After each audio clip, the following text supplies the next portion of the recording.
and gentlemen, mark your calendar. Concerts will be happening on the 28th of December.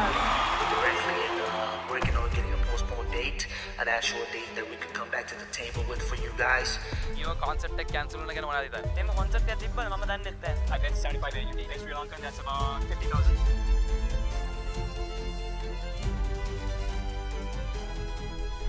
Hey, Desh here. Quick video. Last year, the Grammy Award winning artist Ne-Yo announced a tour in Sri Lanka. I was super excited. I was like, wow, this is crazy. Then I was like, wait, Ne-Yo, sold 20 million albums a long time ago. Would he be able to pull off a crowd in Sri Lanka? Then I looked at the venue. It was a stadium. This is a very famous cricket stadium that can probably do 20,000 seated. If you check in how many is standing, probably another 20,000 quite easily. 40,000 people stadium. I don't know if it's going to work out. But I was excited because if this works out, it's great for the island nation. As a Sri Lankan, I wanted this to work. The organization that announced this, Brown Boy Presents, I was like, I know that name. I quickly looked in my inbox. I've spoken to these guys like 10 years ago when I was producing events. I've been producing events for 20 plus years now. The event was supposed to happen on the 28th of December. This is the peak tourist season, so timing I think was perfect. However, maybe about a week out, the event got cancelled. And it was super weird how it got cancelled. It's just like no real explanation was given. Any other event organizer out there knows when the language is for unforeseen circumstances. It can mean anything. Immediately after this cancellation, people were wondering, wait, was this a scam? Was this real? Did somebody run with the money? Here's the thing.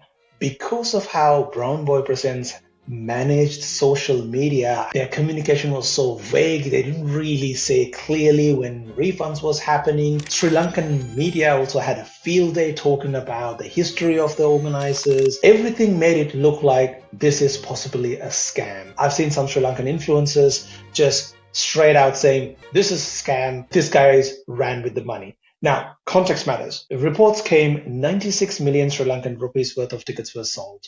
Now, that is an enormous sum of money from Sri Lankan rupee perspective. That's 320,000 US dollars. I have an unpopular opinion about this whole saga. I don't think it's a scam. I think what happened is Brown Boy Presents ran out of money and they decided to cut their losses. That doesn't mean it's a scam. Let me break it down for you. First, you've got to pay a deposit to the artist. That, for an artist of Ne-Yo's caliber, that is probably low six figures. And then you have to pay a deposit to the venue and you have to pay for marketing, administration cost. That's a pretty chunk of money before a single ticket is sold. You have to fork it out to get the process started. And I think the fact that event went on sale, this organization, Brown Boy Present, did do that. Ne-Yo was listed on the website as an equity partner, which means there was a deal that included some back-end money, not just a guarantee amount of money. However, it was a bit weird because Ne-Yo didn't promote the event at all. Brown Boy Presents promoted the crap out of it. I've seen it all over social media. So that means they've put down money, they get the process started. Now, in a traditional arrangement with a stadium, ticket selling means all the ticket money is in an escrow account with the ticketing provider.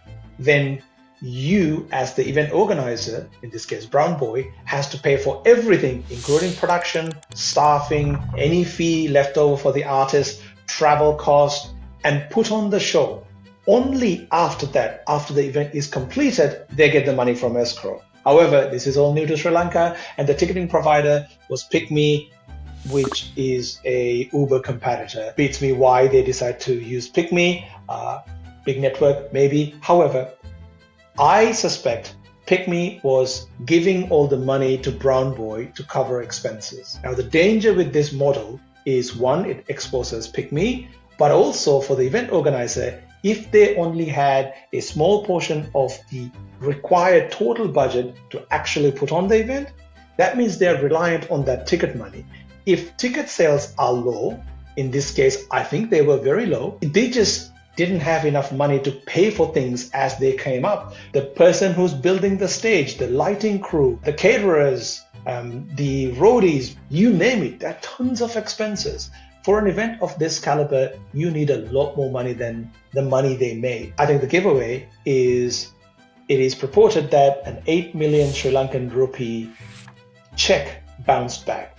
Now, that's not a lot of money if you convert it to US dollars in the grand scheme of things. If that check bounced back, that means their account didn't have enough money, which means they didn't sell enough tickets. That is my logic. That's why I think this whole thing got cancelled. The other reason why I don't think this is a scam, Ne-Yo eventually made a post on Instagram saying, sorry, I couldn't make it this time. See you next time. So he was aware of it. The bad news though, I don't think the ticket buyers are going to get a direct refund from Brown Boy Presents because they're going to file for bankruptcy protection. Now, there is one silver lining. PickMe is a large organization in Sri Lanka. The right thing to do by PickMe is to take the responsibility, take the L, and issue refunds for all the ticket buyers. I know some of the ticket buyers are still waiting, as some people from my team in Sri Lanka who bought tickets, they were just waiting to get their refunds. It is unfortunate this happened, but again, I don't think they were scammers. Now, I know Brown Boy Presents will see this video. If you want to talk and